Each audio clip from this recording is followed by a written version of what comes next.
영국은 파산 직전이었습니다. 아메리카 대륙을 잃고 전쟁으로 국고는 바닥났죠. 그런데 더 큰 문제가 있었어요. 영국 귀족들이 중국 차에 완전히 중독돼 버린 겁니다. 매년 수백만 파운드의 은이 중국으로 빠져나가고 있었죠. 이 상황을 방치하면 대영 제국은 무너질 수밖에 없었어요. 그래서 영국은 한 남자를 중국에 보냅니다. 조지 맥카트니. 그는 역사상 가장 굴욕적인 외교 실패를 경험하게 되죠. 그리고 이 실패가 결국 세계를 바꾼 전쟁의 씨앗이 됩니다. 오늘은 대영 제국이 어떻게 마약 밀매 국가가 되었는지 그 시작점을 이야기해 보겠습니다. 18세기 말 세계는 완전히 달라져 있었어요. 유럽 상인들이 지구 전체를 누비며 물건을 사고 팔았죠. 향신료, 면화, 설탕, 커피 이런 것들이 유럽으로 쏟아져 들어왔습니다. 하지만 한 나라만은 예외였어요. 바로 중국이었죠. 중국은 자급자족이 가능한 나라였거든요. 그들은 유럽의 물건이 필요 없었어요. 오히려 유럽이 중국 물건을 원했습니다. 비단, 도자기, 그리고 특히 차. 영국 귀족들은 차에 완전히 미쳐 있었어요. 아침에 차, 점심에 차, 저녁에 차. 차 없이는 하루도 못 살 정도였죠.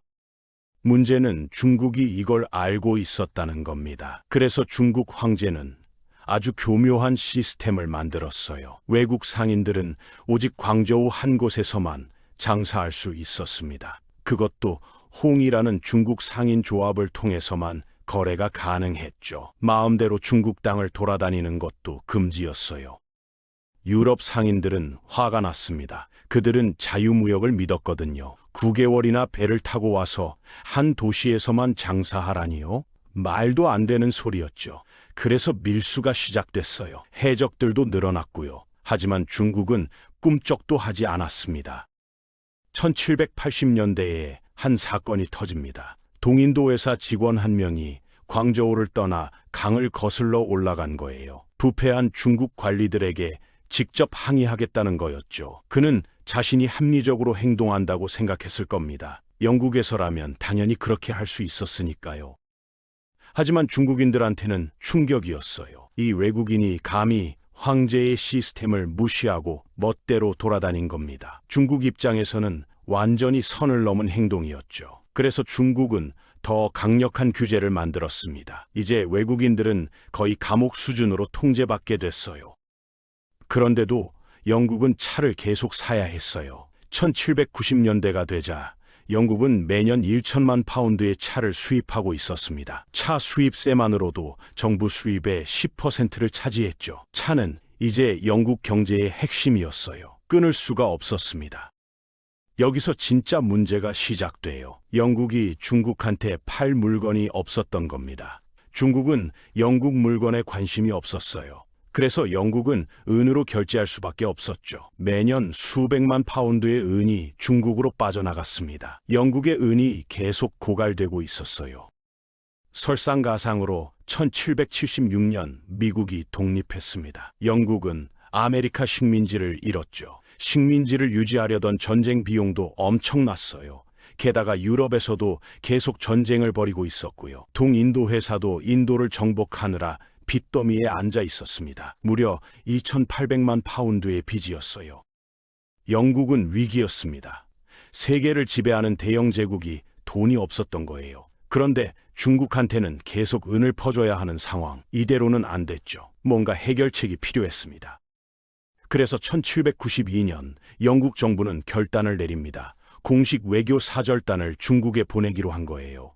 이번엔 상인이나 해적이 아니었어요. 국가 대 국가로 제대로 협상하겠다는 겁니다. 그리고 그 책임자로 조지 맥카트니가 선택됐죠. 맥카트니는 당시 56살이었어요. 그는 카리브해 지역 총독을 지낸 노련한 관료였습니다. 아일랜드 귀족 출신의 외교 경험도 풍부했죠. 영국 정부는 그가 완벽한 선택이라고 생각했어요. 그에게 주어진 임무는 3가지였습니다. 첫째, 광저우 시스템을 끝내라. 둘째, 베이징에 영국 대사관을 설치하라. 셋째, 가능하면 중국 해안의 작은 섬 하나를 얻어내라. 그곳에서 영국법으로 자유롭게 장사하겠다는 거였죠. 요구사항은 명확했습니다. 영국은 배에 온갖 선물을 실었어요. 시계, 망원경, 심지어 마차까지요. 중국 황제에게 줄 선물이었습니다. 영국은 이 선물들로 중국을 감동시킬 수 있다고 믿었어요. 영국 과학의 우수성을 보여주면 중국도 무역을 열 거라고 생각한 거죠. 1792년 9월, 맥카트니 일행은 영국을 떠났습니다. 그들은 희망봉을 돌아 9개월 동안 항해했어요. 중간에 무역풍 때문에 리우데자네이루까지 떠밀려 가기도 했죠. 드디어 1793년 여름, 그들은 중국에 도착합니다.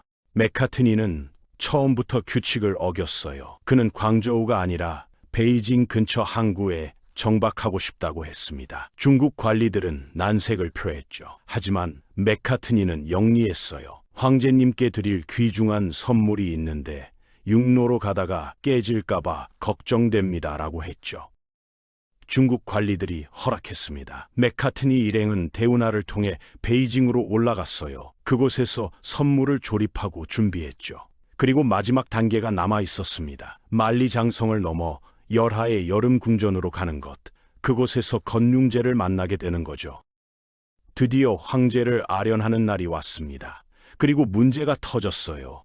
중국에서는 황제 앞에서 코토우를 해야 했거든요. 무릎을 꿇고 이마가 바닥에 닿을 때까지 절을 하는 겁니다. 3번 무릎 꿇고 9번 절하는 거였죠. 맥카트니는 거부했습니다. 그는 영국 귀족이었어요. 조지 3세한테도 그렇게 안 하는데 중국 황제한테 할 리 없었죠. 영국인의 자존심이 허락하지 않았습니다. 양측은 며칠 동안 실랑이를 벌였어요. 결국 맥카트니가 타협안을 제시합니다. 제가 무릎을 꿇을 때마다 중국 관리도 조지 3세 초상화 앞에서 무릎을 꿇으시죠. 물론 중국인들은 어이가 없었어요. 세계의 중심인 중국 황제와 변방의 오랑캐 왕을 같은 급으로 취급하다니요?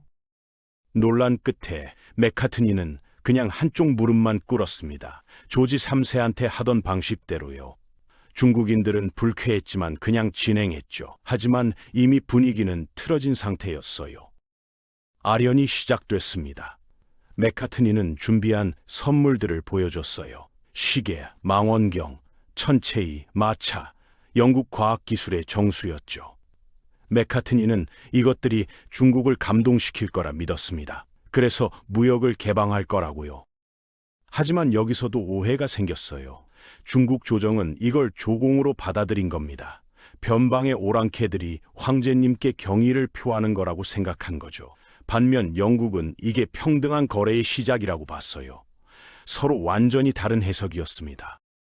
결과는 참담했어요. 건륭제는 맥카트니의 요구를 전부 거절했습니다. 대사관 설치도 안 되고 무역 개방도 안 되고 섬도 안 돼. 그리고 조지 3세한테 편지를 한 통 보냈죠. 역사상 가장 오만한 편지 중 하나였어요. 네 나라에서 먼 길을 와서 조공을 바친 정성은 가상하다. 하지만 우리 천조대국은 모든 것이 풍족하니 네 나라 물건이 필요 없다. 그래도 네가 충성심을 보였으니 받아주마. 하지만 무역 규칙은 바꿀 수 없다. 네 나라 사람들은 앞으로도 광저우에서만 장사하거라.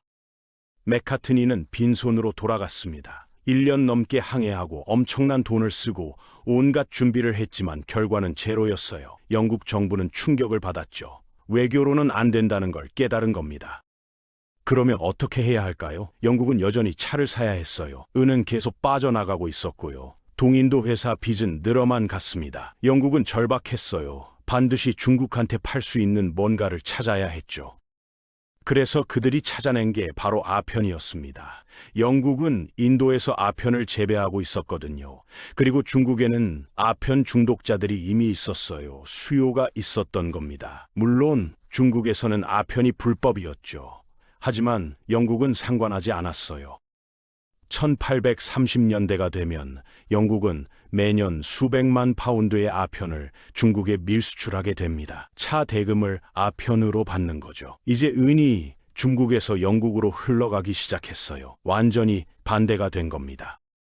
중국 정부는 경악했습니다. 아편 중독자가 폭증했거든요.